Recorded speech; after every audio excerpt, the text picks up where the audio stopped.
Tandarma Wolof, le fruit au goût sucré et agréable, retrouve sa cote de popularité en ce mois de Ramadan sur toutes les tables à l'heure du Nogou. Ce produit qui vient le plus souvent des pays du Maghreb.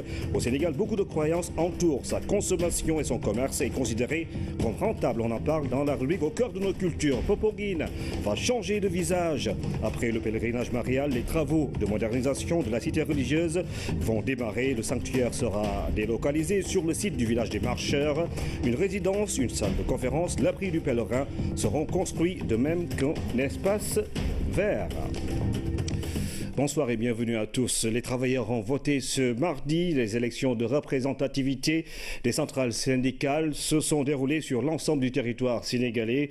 Quelques cas d'omission, cependant, dans certains bureaux. Le point dans ce reportage de Cheikh Bamba Gueye qui s'est rendu à Abass Ndao, à l'université Cheikh Anta Diop et dans une banque. Les élections de représentativité permettent aux centrales syndicales de pouvoir se mesurer afin de relayer et de prendre en charge les doléances des travailleurs. Nous sommes ici au centre hospitalier Abass Ndao de Dakar. C'est un jour apparemment comme les autres avec ses va-et-vient. En haut, on vote pour les élections syndicales. Les travailleurs sont là et chacun attend son tour pour accomplir son devoir. Apparemment, le vote s'est bien passé. Sinon, j'ai recensé 2 cas de motion que j'ai trouvé en face de moi. Mais pour vous, ça s'est bien passé? Pour moi, ça s'est bien passé parce que mon nom y était, j'ai émargé sur les listes, j'ai fait mon devoir civique. Des omissions, il y en a beaucoup. Certains n'ont pas pu voter. On n'a pas voté parce qu'on n'a pas vu notre nom. On n'a pas vu notre nom sur la liste. Ce matin, on nous a annoncé qu'on devait voter ici, à Abass Ndao. On est venu, on a tout cherché, on n'a rien vu. On nous a dit qu'on va voir là-bas à Sèvres du Gène. Il paraît que l'erreur vient de la préfecture. Donc je crois que là, il faut éviter ces impairs. Parce que s'il y a par exemple beaucoup de gens qui manquent sur les listes et qui allaient voter pour une centrale, je crois que cela peut être au détriment de la centrale même. Mais dans l'ensemble, tout se passe bien. Le vote se passe bien, donc le matériel est bien présent. Donc on n'a pas de problème sur les bulletins ni les enveloppes. Donc l'encre indélébile, l'isoloir, tout est en place. Le seul problème qu'on constate, c'est les omissions. Ensuite, cap sur l'université Cheikh Anta Diop de Dakar. Ici, c'est jour d'affluence. Les enseignants sont venus nombreux pour montrer l'importance du vote syndical. Mais pour le SAES, 75% des enseignants ne sont pas sur les listes. Sur plus de 3000, seulement 1300 sont sur les listes. L'université Cheikh Anta Diop de Dakar compte environ 1500 enseignants. Environ 1300 personnes administratives, techniques et de services, en dehors maintenant également du personnel de sécurité et autres. Ça veut dire que le corps électoral au niveau de l'UCAD tourne autour de 3000 personnes. Nous avons aujourd'hui une liste, disons, des électeurs qui tournent autour de 1340 personnes. Dans le bureau de vote, les représentants des différentes centrales syndicales sont là. Selon le président du bureau de vote, hormis ces cas d'omission, tout se déroule normalement depuis le matin. Il y a un dysfonctionnement peut-être avec les pairs, le personnel enseignant et les recherches. Souvent qui viennent, qui constatent que leur nom ne figure pas sur les listes. Donc ça, c'est la seule chose que je peux signaler pour le moment. Mais sinon, le reste, tout se passe bien. Nous poursuivons notre tour jusqu'ici dans une agence bancaire de la place. C'est également le même problème entre omissions et ceux qui ont voté. En somme, le problème est inhérent à ces élections qui sont spéciales. Ce qu'on peut déplorer, c'est qu'il y a des gens qui sont venus voter, mais dont les noms ne figurent pas sur la liste. On ne sait pas si c'est une erreur ou bien s'ils sont inscrits autre part. Peut-être qu'ils ne sont pas informés du bureau de vote dans lequel ils doivent être. Il n'est rien prévu, à moins qu'ils se rabattent sur leurs syndicats respectifs pour que ceux-ci leur disent exactement où ils devraient voter. Ainsi donc, au sortir de ces élections de représentativité des différentes centrales syndicales, ce sont les travailleurs qui pourront être renforcés et bien défendus par des centrales syndicales, figures de proue du mouvement syndical qui vont porter leurs revendications face aux autorités. Élection législative de juillet 2017, 0h, c'est la date butoir pour le dépôt des candidatures, le dépôt des listes. Jusqu'à 15h cet après-midi, la commission de réception n'avait reçu aucune liste de partis légalement constitués. Seules les 22 listes de coalitions et d'entités indépendantes ont été notifiées. Il reste encore Plus de 3 heures avant la clôture, alors que retenir? Va-t-on vers ces traditions des dernières minutes? Ibrahim Ndong nous plonge dans l'ambiance de cette journée. En toute tranquillité, elle consulte la liste des partis politiques légalement constitués. L'équipe d'accueil chargée de la notification des coalitions et des entités indépendantes se tourne presque les pouces. Jusqu'à 13h, aucune liste des 285 partis n'a été enregistrée par la commission de réception des dossiers de candidature. Pour le dépôt de liste à proprement parler, nous n'en avons pas encore reçu. Nous sommes au dernier jour, donc la période de dépôt va être bouclée aujourd'hui à minuit. À minuit avait été bouclée la période de notification des coalitions. La notification justement a pris fin depuis ce lundi à minuit. Une opération qui ne concerne que les coalitions de partis ainsi que les entités indépendantes. Nous avons reçu des listes de coalitions de partis et des entités indépendantes. Bon, nous sommes en train de procéder à la mise en état de ces notifications. De toute façon, ce qu'on peut dire, c'est que nous avons reçu au total 22 notifications de coalition. La coalition Sambungor aurait pu être la 23e sur la liste. Malheureusement, ces mandataires sont venus tardivement. Pendant toute la matinée, l'ascenseur n'a convoyé presque au 4e niveau que ses habituels usagers. Jusqu'à 14h, le compteur de la commission était encore à 0, aucune liste enregistrée. Et puis à quelques heures de la clôture du dépôt des listes des candidats pour les législatives, les coalitions de partis sont au dernier réglage. Si pour certaines le consensus a prévalu jusqu'au bout, pour d'autres des mésententes ont cassé la dynamique d'union. Amadou Aramtiam, qui a fait un tour dans quelques quartiers généraux, nous décrit l'état d'esprit qui y prévaut. Le téléphone portable scotché à l'oreille, ce lundi 30 mai est un jour exceptionnel pour les coalitions de partis politiques. Dans le camp de Benno Bokk Yakaar, l'heure est au dernier réglage. Le moment fatidique du dépôt des listes s'approche et le camp de la majorité reste serein. Benno Bokk Yakaar est une coalition prête depuis longtemps. D'abord, le premier principe, c'était la coalition. La coalition présidentielle aujourd'hui est une coalition présidentielle qui existe depuis 5 ans. C'est la première fois dans l'histoire du Sénégal. Ce qui nous intéresse, c'est faire des investitures de qualité pour que ceux-là qui aujourd'hui vont siéger au niveau de l'Assemblée nationale fassent une législature exceptionnelle. Et donc nous sommes prêts, nous sommes dans les derniers réglages. Au niveau de la coalition gagnante, Manko Wattu Sénégal, c'est le même état d'esprit qui règne. Aujourd'hui, nous sommes fin prêts. Nous avons toutes les listes administratives, les documents, je veux dire, les documents administratifs qui concernent les documents qui sont révélés par la loi électorale. Et nous nous réjouissons de cela d'ailleurs parce que nous sommes un parti d'expérience électorale. Rappelez-vous que de 1978 à nos jours, le PS a toujours participé à toutes sortes d'élections au Sénégal. Au quartier général de LDR Yessal de Modou Diagne Fada, tête de liste de la coalition Manko Yessal Sénégal, c'est le branle-bas. Le comité électoral procède au tri des dossiers pour le choix définitif. Nous avons collecté déjà tous les dossiers. Alors, nous en avons collecté pas moins de 700. Donc il y a un travail de tri qu'il faudrait faire. Donc c'est ce que la commission est en train de faire, de trier les dossiers pour au final en retenir 320 titulaires comme suppléants donc, sur les listes nationales, départementales. La confection des listes n'est pas chose aisée.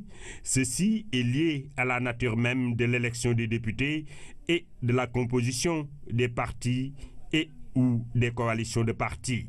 Si pour certains le consensus a prévalu, pour d'autres, l'accouchement a été difficile. Il faut rappeler, LDR Yessal, dans la coalition Manko Taxawu Sénégal, a joué la carte de la clarté, a joué la carte de l'ouverture, mais surtout a joué la carte de l'apaisement et de la responsabilité. Parce que nous avions dit, nous n'étions pas candidats, mais nous ne soutenons aucun candidat, nous soutenions Manko Taxawu Sénégal. Nous n'allons pas discuter de la paternité de Manko Taxawu Sénégal avec nos amis. Nous convergeons certes peut-être vers un même idéal, c'est celui d'avoir la majorité, mais les stratégies diffèrent. Étant donc les stratégies diffèrent, nous avons dit, créons une autre coalition, comme la loi nous le permet. Dans le camp de la majorité incarnée par Benno Bokk Yakaar, cette situation est qualifiée de saine émulation malgré les entrechats notés par-ci, par-là. Cependant, l'objectif n'est pas perdu de vue, c'est l'unité. Vous avez bien suivi donc, les éléments, le président de la coalition qui a recadré quand il fallait le faire, de manière ferme et rigoureuse, quand certains parmi nous n'avaient pas compris les enjeux de l'heure, ce que les populations voulaient. Il a recadré, il a bien remis les choses sur les rails. Mais également, autre chose qui est très très importante, c'est que les leaders de la coalition également ont renouvelé cet engagement auprès du président de la coalition pour que les investitures se fassent de la meilleure manière possible. 0 heure, heure limite de dépôt de toutes les listes qui veulent briguer le suffrage des Sénégalais sous peine de forclusion. Déjà, dans les QG, c'est la concentration maximale, même si nos interlocuteurs nous affirment que leurs formations ne seront pas victimes de cet état de fait. Donc c'est la date butoir pour le dépôt des listes pour les élections législatives de 2017 en juillet. Le ministère de l'économie, des finances et du plan a convoyé ses partenaires justement autour de la validation de la revue annuelle conjointe. L'édition 2017 de cet exercice souligne une croissance en phase d'accélération. Ces dernières années, les réalisations de 2016 ont été passées en revue et les contraintes soulevées à Ramdawa. Moment de bilan et de recommandations, la RAD 2017 n'aura épargné dans son analyse aucun secteur de la politique économique et sociale. Autant elle se félicite du cadre macroéconomique, des performances du sous-secteur agricole, de la protection sociale ou encore de l'accès à l'eau potable, autant la revue annuelle conjointe se désole du taux d'achèvement primaire, du niveau d'assainissement et de la surexploitation des ressources halieutiques. Une transparence, esprit de la rencontre. Nous félicitons le gouvernement du Sénégal pour sa volonté de rendre compte. Les partenaires techniques et financiers saluent les efforts de réforme du gouvernement qui ont permis de renforcer la croissance économique qui se situe en 2016 à 6,7 %. L'enjeu est de maintenir celle-ci à un taux supérieur à 7 % durant la période du plan Sénégal émergent. À cet égard, les PTF vous félicitent pour avoir mobilisé 1,1 milliard de dollars dans la vente des obligations souveraines sur le marché international. La principale recommandation de cette revue, maintenir un cadre macroéconomique sain avec une croissance qui doit rester durable et inclusive. Le taux de croissance de l'économie sénégalaise a connu une phase d'accélération depuis 2012 avec un niveau supérieur à 6 % pendant 2 années consécutives de pleine mise en œuvre du plan Sénégal émergent. L'accélération récente de cette croissance renforce la crédibilité de la stratégie d'émergence à l'horizon 2035. Elle repose sur une redynamisation de l'agriculture et l'augmentation des investissements publics à portée durable, comme l'augmentation des terres irriguées qui permettent le développement de la production de riz, tout comme les investissements dans les infrastructures de transport ou la production énergétique. Les réalisations magnifiées, les contraintes reconnues, il s'agira de poursuivre les réformes pour transformer comme souhaité la structure de l'économie. Les 32 familles déplacées de Diakha-Guémédié dans la commune de Médina Bafé, c'est dans le département de Saraya, viennent de recevoir chacune en appui de 300 000 francs du PUMA. Cette visite du programme d'urgence de modernisation des axes et territoires frontaliers a permis au coordonnateur du dit programme d'apprécier l'état d'avancement du processus de relogement de ces familles. Abdoulaye Sinkaré. Voici le site qui doit accueillir les 32 familles déplacées de Diakha-Guémédié. Ici, les choses commencent à bouger.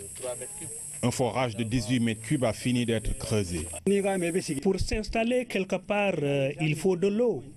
Si les gens ne sont pas nombreux dans la zone, c'est parce qu'il n'y a pas d'eau. Nous sommes très contents. Dans la zone aussi, chaque fois quand on essaie de forer, on a un problème de nappe. Mais aujourd'hui, on se réjouit, on remercie par rapport au site là où le site aujourd'hui, si on dit qu'on a 18 mètres cubes par le FKI, là vraiment on ne fait que remercier et saluer le programme. Le terrain de 10 hectares est morcelé et les différents emplacements déterminés. L'entrepreneur devant réaliser la case de santé est en train de s'installer. Djaka Gemeji, devenu Djaka Maki, de par leur volonté.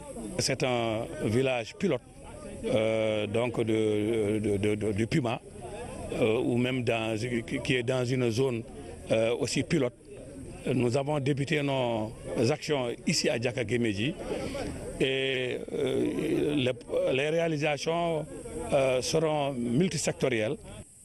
Pour aider les 32 chefs de famille à faire face à la période de soudure, le Puma leur a remis une enveloppe de 300 000 francs à chacun. C'était la mise en œuvre de l'axe d'intervention numéro 2 de la composante sécurité frontalière.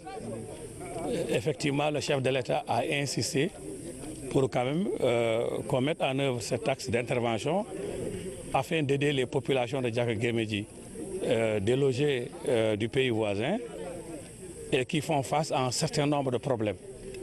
Ce sont des problèmes de soudure avec cet hivernage qui vient de débuter, mais surtout de relogement parce qu'il s'agit de reconstruire leur habitat.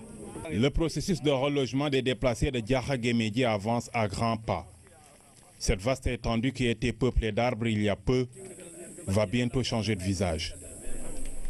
Le ministre des Affaires étrangères et des Sénégalais de l'extérieur a reçu en audience le Collège royal d'études de défense et de sécurité de la Grande-Bretagne, l'un des plus prestigieux instituts des forces armées britanniques. Les réformes du Conseil de sécurité des Nations Unies, la politique étrangère du Sénégal sont entre autres les points qui ont été abordés à Aminata Mbengue-Fall.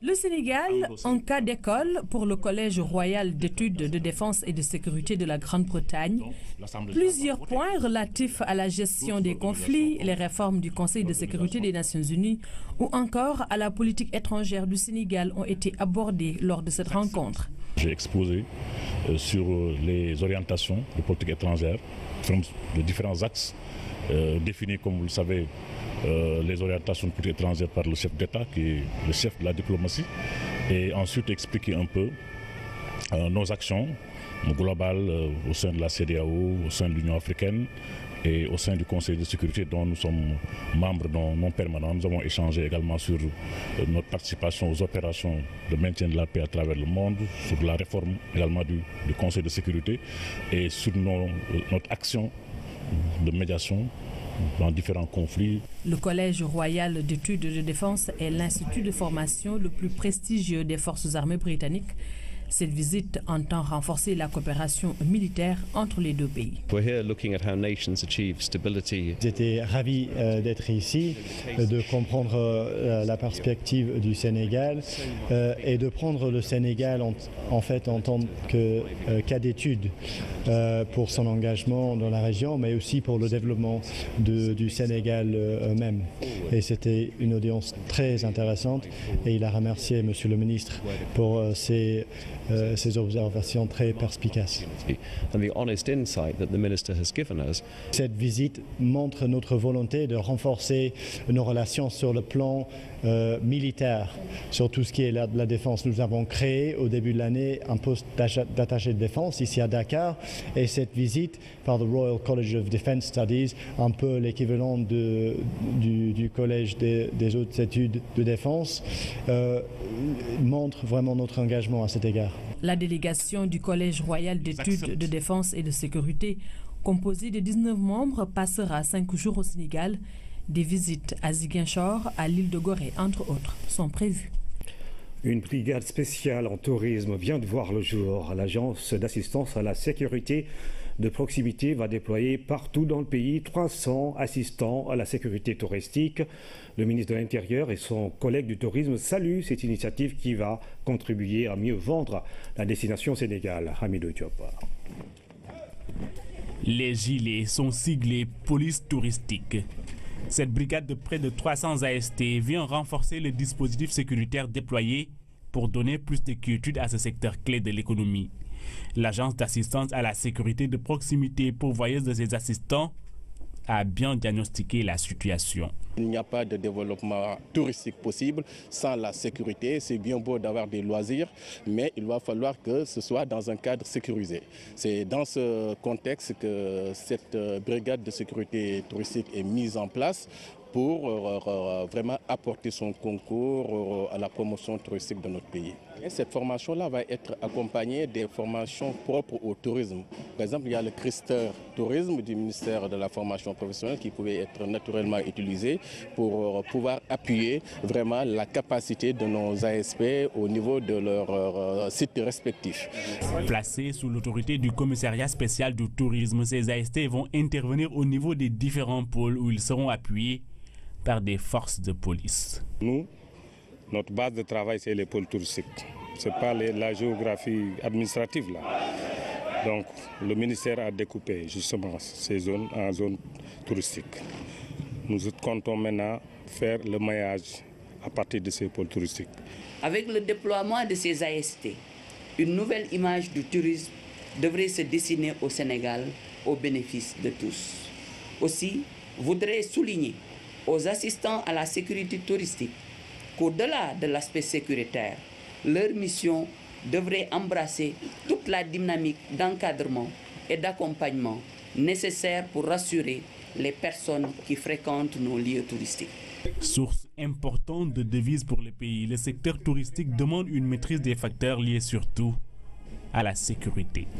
En faisant appel au service des ASP, vous avez perçu, Madame la Ministre, chère sœur, le rôle primordial que la sécurité, et singulièrement la sécurité de proximité, joue dans la promotion du tourisme. Dans leurs tâches quotidiennes, ils sont appelés, le DG le rappelait tout à l'heure, à être en effet les premiers collaborateurs des forces de sécurité publique qui ont besoin d'être accompagnés, mais surtout épaulés sur le terrain d'opération.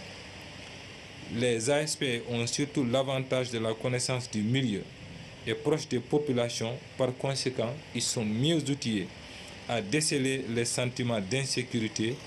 Chers collègues, vous avez entre vos mains de jeunes citoyens résolument engagés dans la préservation de la stabilité de leur environnement, attachés à la défense des personnes et des biens et surtout enthousiastes à l'idée de servir leur pays. Déjà opérationnels, ces AST seront déployés à travers le pays. Le ministre du Tourisme a annoncé un budget pour leur doter de formations particulières. Une entrée en matière déjà réussie pour cette brigade composée de 4 sections. Consommer des fruits et légumes est très indiqué en ce mois de Ramadan. Le régime alimentaire change et cela requiert une bonne organisation pour ne pas trop se gaver et maintenir le corps en bonne santé. Une banane, une pomme, des raisins. Loin d'être en luxe, la consommation de ces aliments vivants peut bien impacter sur notre bien-être, Lamine Touré. De l'abondance pour ce qui est des légumes et fruits, partout au marché et sur les étals qui longent les rues de Dakar, c'est le plein. Les Sénégalais sont-ils devenus friands de légumes et fruits? Pour s'en apercevoir, nous avons tapé à la porte de la famille Sall à Castor, à la rupture du jeûne. Voici comment le régime alimentaire se présente ici. Après la rupture du jeûne, nous prenons d'abord des dattes, ensuite du pain et du café. Vers 23h, nous mangeons du riz, puis des fruits. On retrouve dans ce régime alimentaire des fruits et des légumes. En fait, c'est l'idéal, voire une nécessité pour maintenir le corps en bonne santé en ce mois béni de Ramadan. Pour bien accompagner le corps, ayant fait un excellent travail dans la journée de nettoyage, de purification, de désintoxication, de réparation et même de guérison de certaines maladies, il faudrait qu'on l'accompagne en mangeant des produits vivants. Qu'est-ce qu'on appelle produits vivants? C'est les fruits et légumes. C'est un aliment qui a encore des vitamines, qui a des minéraux, mais qui est toujours dans son processus vital. Et c'est ça aujourd'hui la différence à faire entre un aliment vivant et un aliment mort. Un aliment mort, c'est un aliment transformé. C'est les aliments industriels, c'est les aliments aujourd'hui que nous préparons avec des températures très élevées. Il n'y a plus de vitalité dans ces aliments. Au Sénégal, cette façon de vivre au quotidien est souvent perçue comme un luxe. Pourtant, la question est avant tout une organisation individuelle. Pour moi, une banane, acheter une banane, c'est beaucoup moins coûteux qu'acheter du pain dans lequel on met tout ce qu'on met à l'intérieur. Et la banane nous apporte non seulement des nutriments, mais c'est un aliment qui est beaucoup plus riche que le pain que nous vous achetons. Même si quelqu'un n'a pas les moyens, mais cette personne peut se payer une banane pour compenser un peu. Dieu nous recommande de bien manger et bien boire, surtout en ce mois béni de Ramadan. Mais ceci doit être modéré. Le mois béni de Ramadan est un moment de purification spirituelle, mais aussi corporelle. Le corps en profite pour se décharger de quelques déchets indésirables et les fruits et légumes constituent un rôle important dans cette opération. Elle fait partie du dispositif à l'heure du Ndougou et c'est le premier produit que le musulman consomme pour rompre son jeûne. La date, un fruit dont on se délecte en cette période et dont la rubrique au cœur de nos cultures. Dans notre pays, plusieurs croyances entourent sa consommation. Entre sunnah du prophète et ésotérisme, il y a également tout un business qui prospère autour de ce fruit qui vient le plus souvent d'ailleurs. Entrer dans une maison sans y voir des dates à la rupture, presque impossible au Sénégal. Ces fruits constituent un élément culturel important. J'ai trouvé que mes grands-parents prenaient des dates. À la rupture, j'en prends 2. Importées d'Arabie Saoudite et d'autres pays arabes, les dates font partie de notre tradition, tirées de la Sunna prophétique et entrée au Sénégal avec la pénétration de l'islam.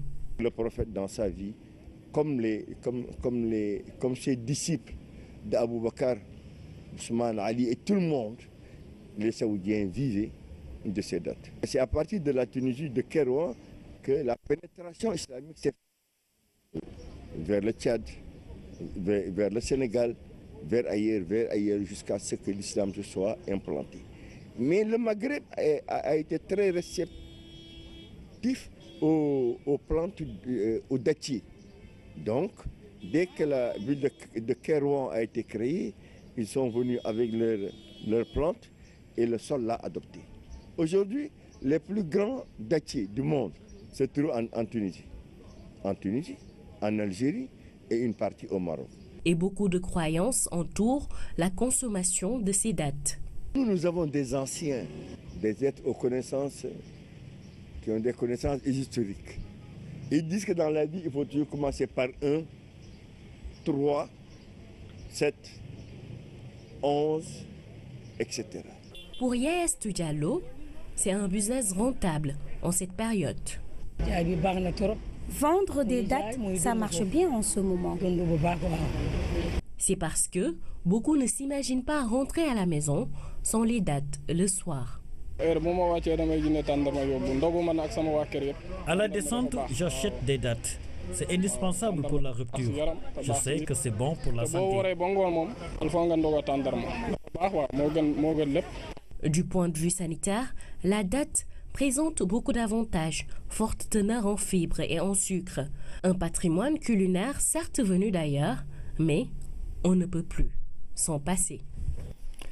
Un nouveau sanctuaire, un abri pour pèlerins, une résidence, un espace vert et l'élargissement de la voirie. Popenguine est en marche vers la modernisation.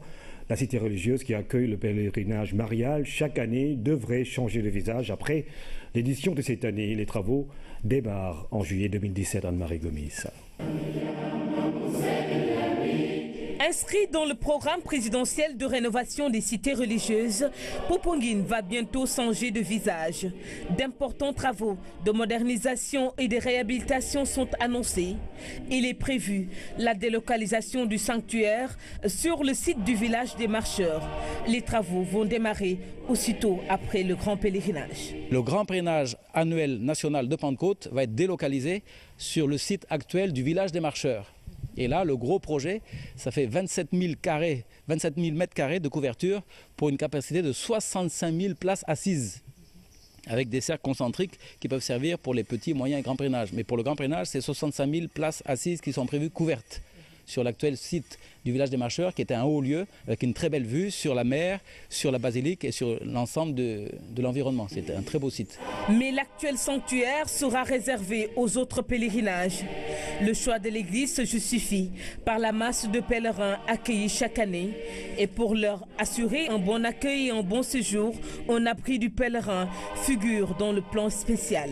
Qui dit pèlerin dit aussi accueil, infrastructure d'accueil. Donc il y a 4 blocs de construction, R+2, qui sont prévus pour construire ce qu'on appelle l'abri du pèlerin. Pour l'instant, il n'y a qu'un seul abri, c'est celui qui est là, mais ça fait 200 places, c'est tout petit. Ça devait être à Kizito, mais Kizito, les études de sol ont révélé que le sol n'était pas sûr et l'avancée de la mer est très dangereuse. On est en train de voir où est-ce qu'on va les mettre. Mais la priorité de l'archevêque, c'est d'abord le sanctuaire, ensuite les abris, au nombre de 4.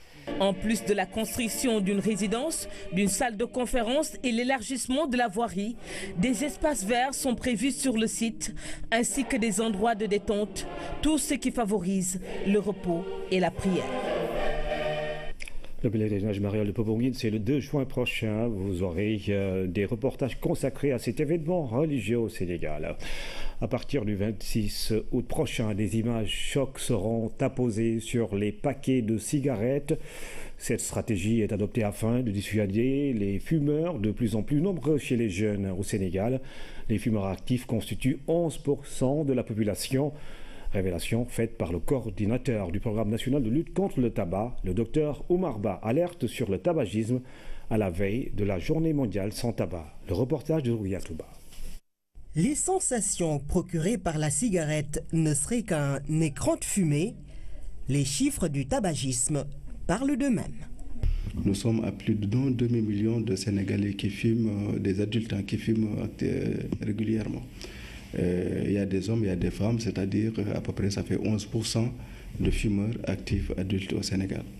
Le tabagisme précoce est aussi devenu un phénomène préoccupant. De plus en plus, les jeunes fument, les filles comme les garçons, de 11 à 20%, selon que c'est des garçons ou des filles. Et entre 2007 et 2013, nous avons constaté qu'il y a plus les garçons, les filles fument, la tendance augmente chez les filles, les jeunes filles. C'est-à-dire que c'est des filles âgées de 10-12 ans. Contre le tabac, le Sénégal a adopté une loi anti-tabac qui rendra les paquets de cigarettes moins attractifs, et ce, dès le 26 août prochain. Nous allons mettre des photos. C'est des photos qui montrent, qui illustrent les maladies que le tabac peut entraîner chez les personnes qui fument. Et ça parle mieux, et ça a marché partout. Donc dès le 26 août prochain, 2017, Inch'Allah, normalement, sur le marché du Sénégal, on ne devrait plus avoir des paquets avec des avertissements autres que ce que l'État ou la loi autorise maintenant. Il faut aussi agir sur l'économie du tabac. C'est la Banque mondiale elle-même aujourd'hui qui est en train de faire un plaidoyer au niveau de l'ensemble des pays pour demander que les gens prennent en compte l'augmentation de la taxe, l'augmentation de la fiscalité sur le tabac. En réalité, c'est ça. Pour non seulement générer des ressources pour le pays, mais en plus pour rendre le tabac inaccessible à tout le monde. L'augmentation des taxes sur le tabac figure parmi plusieurs stratégies définies pour lutter contre le tabagisme, un fléau qui provoque chaque année près de 6 millions de décès dans le monde. C'est l'une des recommandations du CRD sur la mangue en novembre 2015. Outiller les producteurs pour que la mangue sénégalaise soit beaucoup plus compétitive sur le marché international. C'est ce qui explique cette assistance aux femmes productrices de Ziguinchor, des motos tricycles que le projet d'amélioration de la compétitivité de la mangue sénégalaise a remis à ces dernières. La cérémonie a été présidée par le ministre du Commerce, Aliou Sarr, qui a dans la foulée inauguré le pont bascule du port de Ziguinchor, Kaltom Gueye. Chose promise, chose due, les femmes du secteur de la filière mangue reçoivent ainsi des mains du ministre du Commerce les clés des mototricycles promis lors du CRD spécial sur la mangue à Bignona. La filière, un secteur porteur, mais les acteurs rencontrent beaucoup de difficultés, surtout pour l'acheminement des mangues des plantations au port. L'arrivée de ces 10 mototricycles est une aubaine. Améliorer notre travail, parce que vraiment c'était un besoin. Et on l'a demandé au ministre quand il nous a reçus à Dakar. C'est pour sortir la mangue de l'intérieur des champs. Parce qu'à chaque fois, pour amener les mangues de l'intérieur des champs jusqu'au port, on ne peut pas prendre les voitures. Il y a des endroits où les voitures ne peuvent pas rentrer. Et quand tu as 10 ou 20 cartons, tu ne peux pas louer une voiture. Ça te fait un manque à gagner. Ce matériel remis gracieusement aux femmes devrait créer au moins 20 emplois permanents. Et pour le suivi, le président de la Chambre de commerce rassure.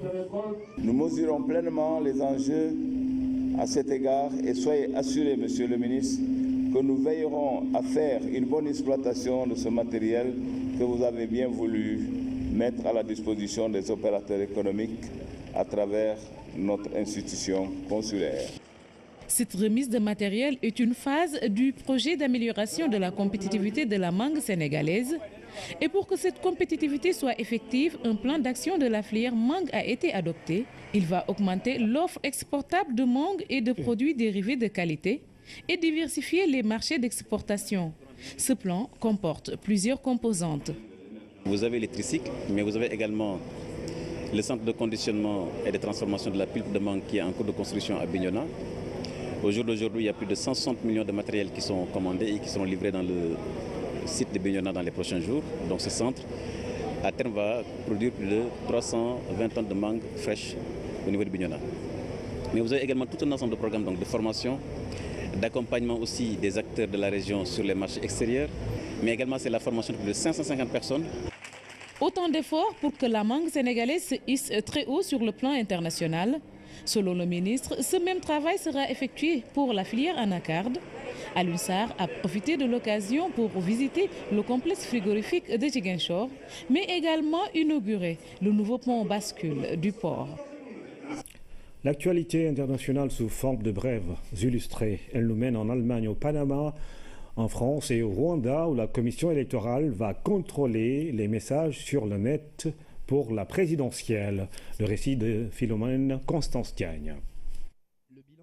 Au Rwanda, les messages de campagne publiés sur la toile par les candidats à la présidentielle du 4 août prochain seront contrôlés par la commission électorale, décision que conteste l'opposition qui craint son utilisation pour empêcher les critiques envers le président Paul Kagame.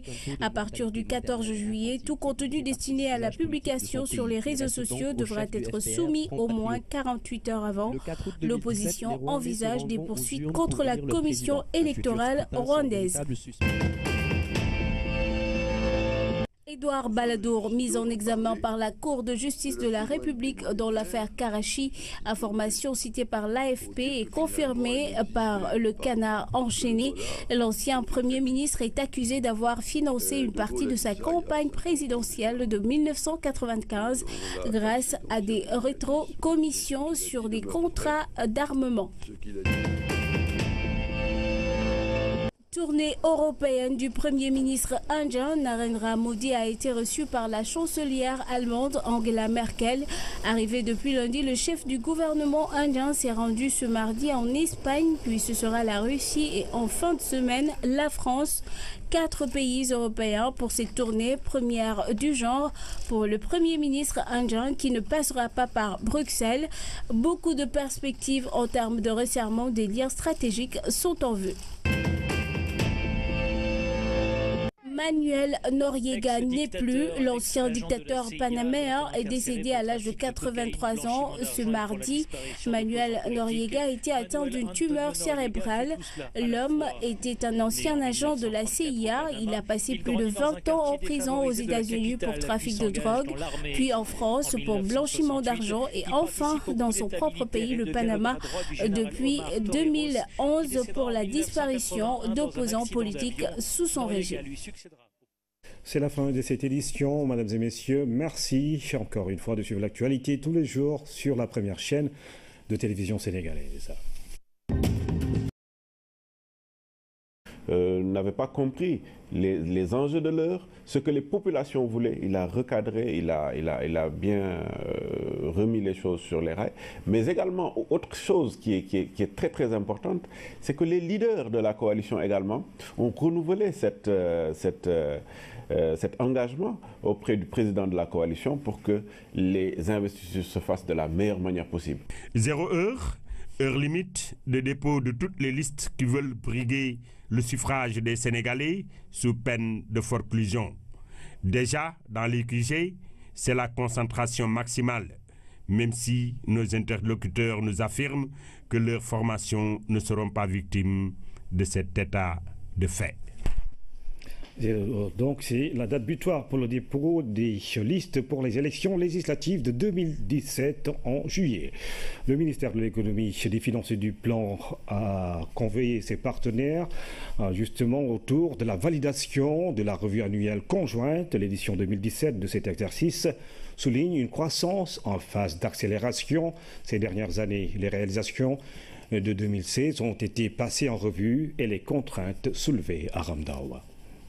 Moment de bilan et de recommandations, la RAD 2017 n'aura épargné dans son analyse aucun secteur de la politique économique et sociale.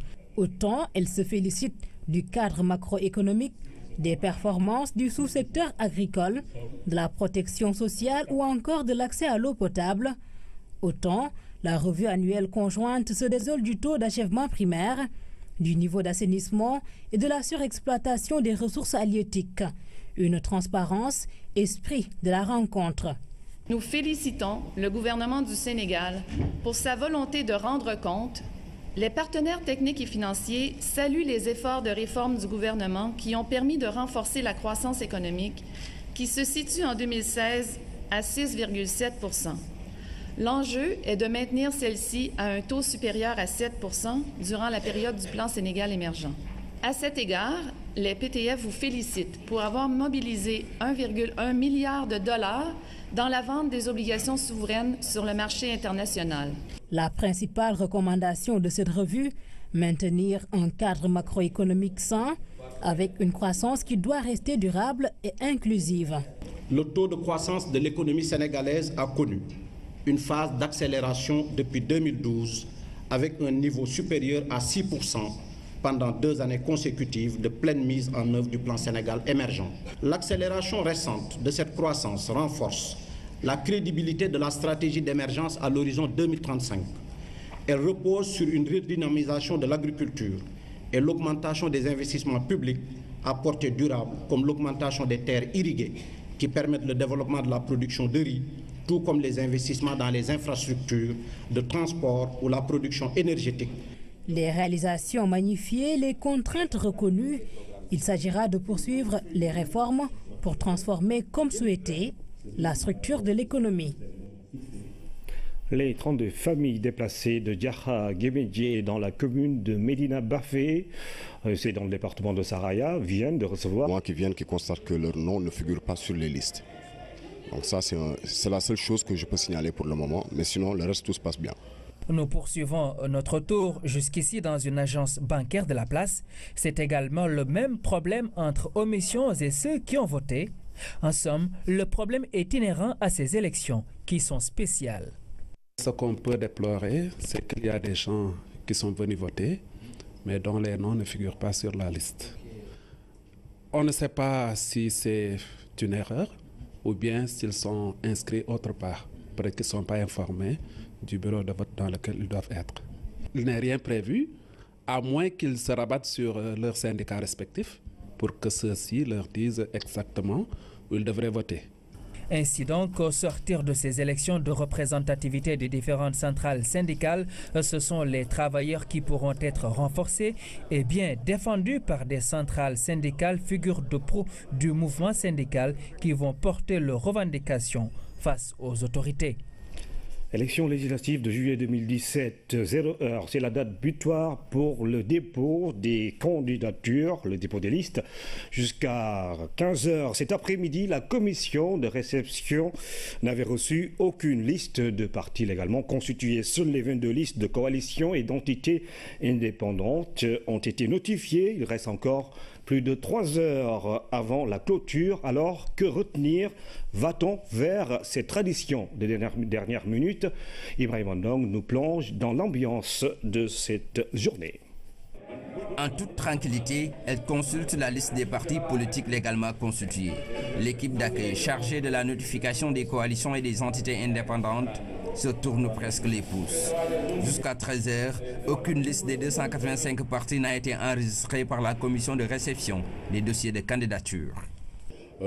Pour le dépôt de liste à proprement parler, nous n'en avons pas encore reçu. Nous sommes au dernier jour, donc la période de dépôt va être bouclée aujourd'hui à minuit. À minuit avait été bouclée la période de notification des coalitions. La notification justement a pris fin depuis ce lundi à minuit. Une opération qui ne concerne que les coalitions de partis ainsi que les entités indépendantes. Nous avons reçu des listes de coalitions de partis et des entités indépendantes. Bon, nous sommes en train de procéder à la mise en état de ces notifications. De toute façon, ce qu'on peut dire, c'est que nous avons reçu au total 22 notifications de coalition. La coalition Sambungor aurait pu être la 23e sur la liste. Malheureusement, ces mandataires sont venus tardivement. Pendant toute la matinée, l'ascenseur n'a convoyé presque au 4e niveau que ses habituels usagers. Jusqu'à 14h, le compteur de la commission était encore à 0, aucune liste enregistrée. Et puis à quelques heures de la clôture du dépôt des listes des candidats pour les législatives, les coalitions de partis sont au dernier réglage.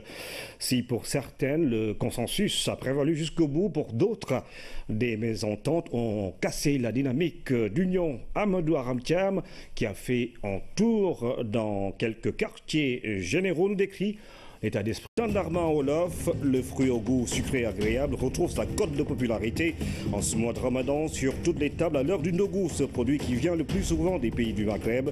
Au Sénégal, beaucoup de croyances entourent sa consommation et son commerce est considéré comme rentable. On en parle dans la rubrique au cœur de nos cultures. Popoguine va changer de visage.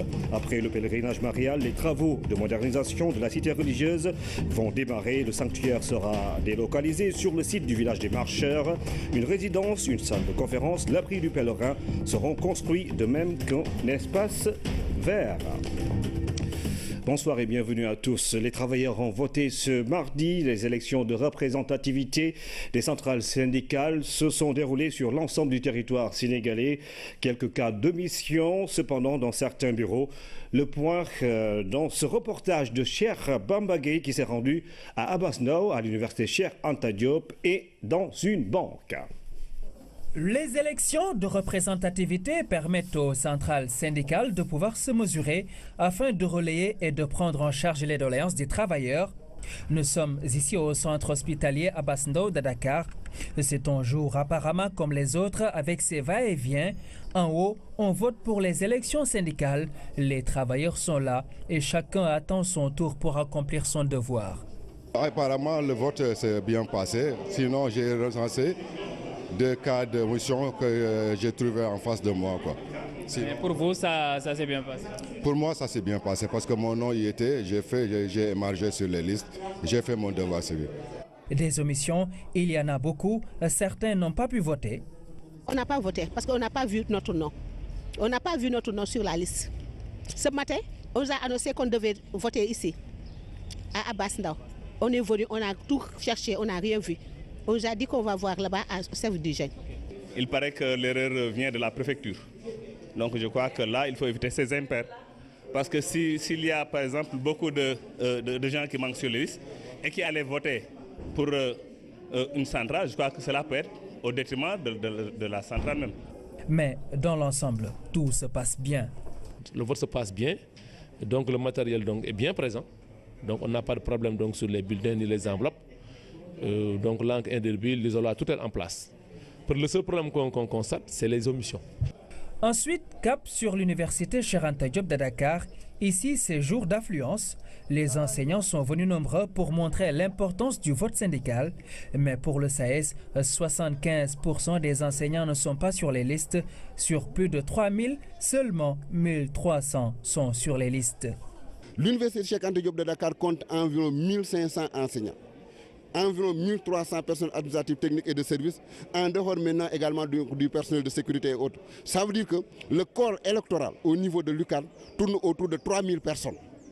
Nous avons aujourd'hui une liste, disons, des électeurs qui tournent autour de 1340 personnes. Dans le bureau de vote, les représentants des différentes centrales syndicales sont là. Selon le président du bureau de vote, hormis ces cas d'omission, tout se déroule normalement depuis le matin. Il y a un dysfonctionnement peut-être avec les pairs, le personnel enseignant et de recherche. prix qui y prévaut. Le téléphone portable scotché à l'oreille, ce lundi 30 mai est un jour exceptionnel pour les coalitions de partis politiques. Dans le camp de Benno Bokk Yakaar, l'heure est au dernier réglage. Le moment fatidique du dépôt des listes s'approche et le camp de la majorité reste serein. Benno Bokk Yakaar est une coalition prête depuis longtemps. D'abord, le premier principe, c'était la coalition. La coalition présidentielle aujourd'hui est une coalition présidentielle qui existe depuis 5 ans. C'est la première fois dans l'histoire du Sénégal. Ce qui nous intéresse, c'est faire des investitures de qualité pour que ceux-là qui aujourd'hui vont siéger au niveau de l'Assemblée nationale fassent une législature exceptionnelle. Et donc nous sommes prêts, nous sommes dans les derniers réglages. Au niveau de la coalition gagnante, Manko Wattu Sénégal, c'est le même état d'esprit qui règne. Aujourd'hui, nous sommes fin prêts. Nous avons toutes les listes administratives, les documents, je veux dire, les documents administratifs qui concernent les documents qui sont révélés par la loi électorale. Et nous nous réjouissons de cela d'ailleurs parce que nous sommes un parti d'expérience électorale. Rappelez-vous que de 1978 à nos jours, le PS a toujours participé à toutes sortes d'élections au Sénégal. Au quartier général de LDR Yessal de Modou Diagne Fada, tête de liste de la coalition Manko Yessal Sénégal, c'est le branle-bas. Le comité électoral procède au tri des dossiers pour le choix définitif. Nous avons collecté déjà tous les dossiers. Nous en avons collecté pas moins de 700. Donc il y a un travail de tri qu'il faudrait faire. Donc c'est ce que la commission est en train de faire, de trier les dossiers pour au final en retenir 320 titulaires comme suppléants donc, sur les listes nationales, départementales. La confection des listes n'est pas chose aisée. Ceci est lié à la nature même de l'élection des députés et de la composition des partis et ou des coalitions de partis.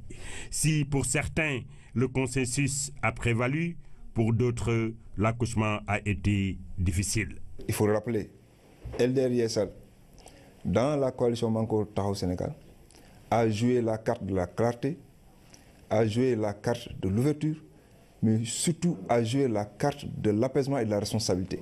Parce que nous avions dit, nous n'étions pas candidats, mais nous ne soutenons aucun candidat, nous soutenions Manko Taxawu Sénégal. Nous n'allons pas discuter de la paternité de Manko Taxawu Sénégal avec nos amis.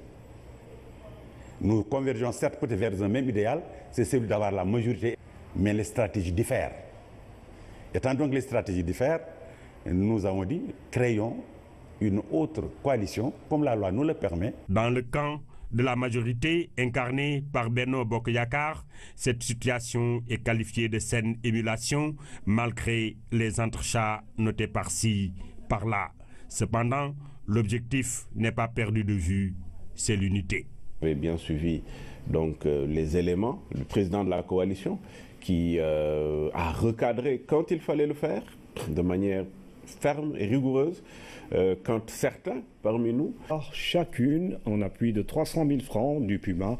Cette visite du programme d'urgence de modernisation des axes et territoires frontaliers a permis au coordonnateur du dit programme d'apprécier l'état d'avancement du processus de relogement de ces familles. Abdoulaye Sinkare. Voici le site qui doit accueillir les 32 familles déplacées de Diakha-Guémédié. Ici, les choses commencent à bouger. Un forage de 18 mètres cubes a fini d'être creusé. Pour s'installer quelque part, il faut de l'eau. Si les gens ne sont pas nombreux dans la zone, c'est parce qu'il n'y a pas d'eau. Nous sommes très contents. Dans la zone aussi, chaque fois quand on essaie de forer, on a un problème de nappe. Mais aujourd'hui, on se réjouit, on remercie par rapport au site là où le site aujourd'hui, si on dit qu'on a 18 mètres cubes par le là vraiment on ne fait que métier et saluer le programme. Le terrain de 10 hectares est morcelé et les différents emplacements déterminés. L'entrepreneur devant réaliser la case de santé est en train de s'installer. Diakha Guémédié, devenu Diakha Maki, de par leur volonté.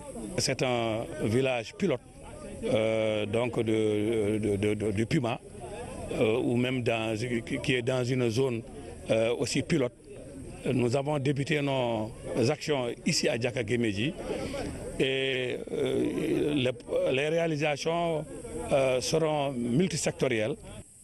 Pour aider les 32 chefs de famille à faire face à la période de soudure, le Puma leur a remis une enveloppe de 300 000 francs à chacun. C'était la mise en œuvre de l'axe d'intervention numéro 2 de la composante sécurité frontalière. Effectivement, le chef de l'État a insisté pour quand même qu'on mette en œuvre cet axe d'intervention afin d'aider les populations de Diaka-Guémédji délogées du pays voisin et qui font face à un certain nombre de problèmes. Ce sont des problèmes de soudure avec cet hivernage qui vient de débuter, mais surtout de relogement parce qu'il s'agit de reconstruire leur habitat. Le processus de relogement des déplacés de Diaka-Guémédji avance à grands pas. Cette vaste étendue qui était peuplée d'arbres il y a peu va bientôt changer de visage. Le ministre des Affaires étrangères et des Sénégalais de l'extérieur a reçu en audience le Collège royal d'études de défense et de sécurité de la Grande-Bretagne, l'un des plus prestigieux instituts des forces armées britanniques. Les réformes du Conseil de sécurité des Nations Unies, la politique étrangère du Sénégal sont entre autres les points qui ont été abordés à Aminata Mbengue-Fall. Le Sénégal, en cas d'école pour le Collège royal d'études de défense et de sécurité de la Grande-Bretagne, plusieurs points relatifs à la gestion des conflits, les réformes du Conseil de sécurité des Nations Unies ou encore à la politique étrangère du Sénégal ont été abordés lors de cette rencontre. J'ai exposé sur les orientations de politique étrangère, les différents axes définis, comme vous le savez, les orientations de politique étrangère par le chef d'État, qui est le chef